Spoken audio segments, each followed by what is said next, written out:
আজি খানাৰ আৰম্ভ হৈ গৈছে। ইফালে দালি বহাই থৈছোঁ। এতিয়া মই দালিখিনি তেল মাৰি দিম। এয়া কাপে সৈতে তেল দি দিছোঁ। লগতে পিঁয়াজ কাটি ল'লোঁ, পাঁচফোৰণ, পিঁয়াজ, হালধি আৰু বিলাহী দি এইখিনি দি মই এতিয়া ভালকৈ তেল মাৰি দিম দালিখিনি।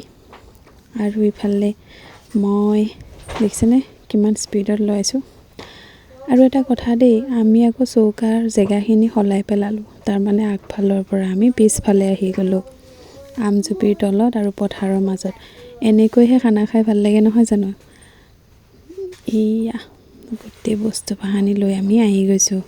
আৰু পিছে পিছে আহি আছে আমাৰ বৌজী। পূৰা ডলাত বস্তু লৈ আহিছে আৰু একদম গাঁঠনি মাৰি লৈছে কঁকালত। এয়া তেওঁ মাছ ভাজিবলৈ ল'লে আৰু মই আনফালে ঔটেঙা আৰু আলুখিনি বইল হ'বলৈ দি থৈছোঁ। আৰু এটা কথা দেই, আমি আকৌ বনাই থকাৰ মাজতে দেখিছেনে বগৰীও খাই আছোঁ মাজে মাজে। আৰু এইখিনি যা যোগাৰখিনি ওচৰতে চপাই লৈছোঁ। এইখিনি বইল কৰি ৰখা আলু আৰু ঔটেঙাখিনি হৈ গ'ল। এয়া মাংস ধুই ল'লোঁ মই। আৰু আনফালে অকণমান সৰু সৰু মাছখিনি বইল কৰি পিটিকা কৰিম।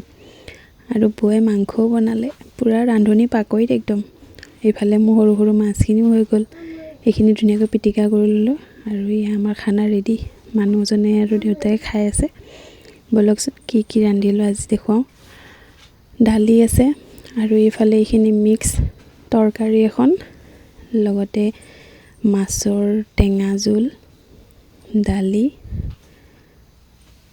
আৰু এইফালে দেখিছে এইটো কেৰাহীটোত এইখিনি আকৌ কচুৰ পাত দেই, বৌয়ে বনাই থকাৰ মাজতে তুলি আনিছে। এতিয়া আমি খাই লওঁ দেই।